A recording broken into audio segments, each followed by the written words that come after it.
Et bonjour à toutes et à tous, je suis très heureux de vous retrouver pour ce premier numéro du JT des médias. Chaque week-end, nous allons débriefer ensemble l'essentiel de l'actu média de la semaine en moins de 5 minutes. Et pour ce premier numéro au programme, donc, nous parlerons de l'interview d'Emmanuel Macron dans le 13h de Jean-Pierre Pernaut, le tour des plateaux télé d'un autre président, François Hollande. On évoquera aussi l'arrivée de Lenny Kim dans Demain nous appartient, celle de Vincent Lagaffe sur C8 qui fait son grand retour à la télé. On parlera également de l'Eurovision, du Festival de Cannes et le point chaud de la semaine sera consacré à Denis Balbir. Générique. Et on ouvre ce journal avec l'interview télévisée d'Emmanuel Macron, le président de la République, qui était reçu à Berduy, une petite commune normande, dans le 13h de Jean-Pierre Pernaut ce jeudi. Et les téléspectateurs furent au rendez-vous, puisque le JT de JPP a réalisé son meilleur résultat depuis 2009, avec 6,4 millions de Français devant leur télé. Imaginez qu'un téléspectateur sur deux était branché sur TF1, et une pointe à 7 millions de téléspectateurs a même été enregistrée à 13h17. Elle coïncide d'ailleurs avec le moment où Emmanuel Macron a commencé à évoquer le sujet des cheminots et de la SNCF bien sûr, et de cette fameuse grève qui embête les Français depuis maintenant plusieurs jours. François Hollande, lui, était sur France 2 dans le 20h d'Anne-Sophie Lapix mardi, qui n'a pas très bien fonctionné. Il était aussi dans C'est à vous, le talk show animé par Anne-Elisabeth Lemoine sur France 5, vous le savez, tous les jours, qui lui par contre, 48 heures plus tard, c'était aussi un jeudi, a battu son record sur sa deuxième partie, C'est à vous la suite, avec 811 000 téléspectateurs. L'ancien chef de l'État, vous le savez, vient de sortir un bouquin, Les leçons du pouvoir, qui est d'ailleurs édité chez Stock, pour ceux que ça intéresse, et un livre qui paraît moins d'un an après sa sortie, son départ de l'Élysée.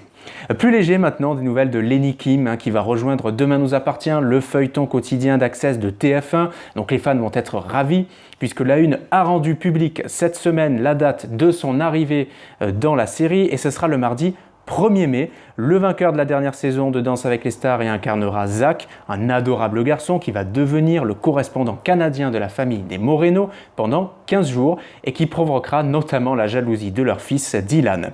En bref, Vincent Lagaffe est de retour à la télévision et sur C8. L'animateur a signé son contrat aux côtés de Cyril Hanouna cette semaine en direct dans TPMP. Il animera Strike, un nouveau jeu mêlant bowling et culture générale et qui permettra à chaque candidat, aidé de 2 personnalités, de remporter jusqu'à 500 000 euros. Les tournages ont lieu les 19 et 20 avril. Trois créneaux ont été bloqués pour le moment. Jean-Paul Gaultier habillera Madame Monsieur, le candidat français à l'Eurovision. Une bonne nouvelle pour eux bien sûr, pour le duo qui se prépare toujours ardemment pour la grande finale qui aura lieu le samedi 12 mai prochain à Lisbonne. Ce sera en direct sur France 2 et ce sera retransmis depuis l'Altis Arena de la ville. Et enfin, l'affiche du 71e Festival de Cannes a été dévoilée cette semaine. On y voit Jean-Paul Belmondo et Anna Karina s'embrasser avec l'affiche de Pierrot le Fou, bien sûr, de ce film de Jean-Luc Godard, un mythique, qui est d'ailleurs à l'honneur en sélection officielle cette année.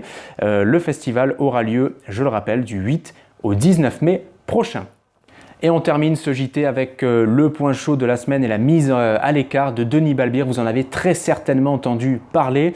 Alors qu'il discutait avec le consultant Jean-Marc Ferreri, le journaliste a tenu des propos hors antenne qui sont mystérieusement sortis sur les réseaux sociaux en marge de la qualification magnifique d'ailleurs de l'OM pour les demi-finales de l'Europa League jeudi soir. Et Denis Balbir a été suspendu d'antenne à titre conservatoire par la chaîne dès le lendemain. Regardez ce qui a causé cette mise à l'écart. Je suis bien content pour ces PD arrogants au match aller, comme ils étaient sûrs de gagner. Foiré. Voilà, Denis Balbir s'est excusé sans tarder dès le lendemain. Il s'est même excusé une deuxième fois sur Twitter. Mais W9 précise que le respect de l'adversaire s'impose en toutes circonstances. Alors, si les propos sont certes choquants, rappelons tout de même qu'ils sont issus d'une conversation privé, donc voilà, chacun se fera son idée. Et voilà, c'est la fin de ce premier JT. Déjà, j'ai été très heureux de vous le présenter. Vraiment, je vous invite à réagir en laissant des commentaires, bien sûr, sur les réseaux sociaux, des likes, des partages aussi si ça vous a plu. N'hésitez pas aussi à nous donner vos recommandations et vos remarques. Franchement, je les prendrai en grande considération et avec plaisir. Prenez soin de vous surtout et soyez prudents sur les routes. Et je vous dis bye bye, à la semaine prochaine.